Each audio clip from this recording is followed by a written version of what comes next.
పర్యావరణానికి హాని లేకుండా తన వినాయకుడు ఎకో ఫ్రెండ్లీగా ఉండాలని మైక్రో ఆర్టిస్ట్ మధు భావించాడు. వికారాబాద్ జిల్లా తాండూరులో ప్రతి ఏడాది భిన్నమైన ఆలోచనతో గణపతిని రూపొందించే మైక్రో ఆర్టిస్ట్ మధు ఈసారి కూడా పర్యావరణ హితమైన విగ్రహంతో ప్రత్యేక ఆకర్షణగా నిలిచారు. ప్రతి సంవత్సరం కొత్త ఆలోచనతో ప్రకృతికి మేలు చేసే విధంగా ఎకో ఫ్రెండ్లీ గణపతిని తయారు చేయడమే తన ప్రధాన ఉద్దేశమని ఆయన పేర్కొన్నారు. ఈ సంవత్సరం కుమ్మరి వృత్తిదారులకు అంకితం చేస్తూ వారు మట్టితో తయారు చేసే వస్తువులను విగ్రహ నిర్మాణంలో వినియోగించామని చెప్పారు. సురాయి, దీపాలు, మట్టి ప్లేట్లు, కుండలు, మట్టి గ్లాసులు, కప్పులు, గల్లబుడ్డి వంటి సంప్రదాయ వస్తువులతోనే ఈ ప్రత్యేక గణేశుడిని తీర్చిదిద్దారు. మట్టి గణేశునికి ఎక్కువ ప్రాధాన్యం ఇవ్వాలని, ప్రకృతిని కాపాడటమే నిజమైన గణపూజ అని మైక్రో ఆర్టిస్ట్ మధు సందేశం ఇచ్చారు.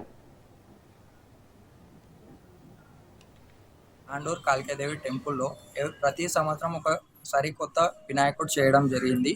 క్రియేటివ్గా చేయాలి అనేది ఉద్దేశం. ఇది వచ్చేసి 7th ఇయర్. ఇక్కడ వచ్చేసి మొత్తం మట్టి పాత్రలు వాడడం జరిగింది. మట్టి పాత్రలు ఎన్ని అయితే వాళ్ళు తయారు చేస్తారో అన్ని దాంతో వినాయకుడు చేద్దాం అనేసి నా ముఖ్య ఉద్దేశం. ఇవి వచ్చేసి అన్ని మట్టి పాత్రలతో వినాయకుడు చేయడం జరిగింది.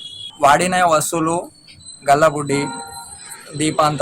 దీపాంతాల్లో మీడియంస్, చిన్నది, స్మాల్, బిగ్, లార్జర్ ఉంటాయి కదా, అవి వాడడం జరిగింది.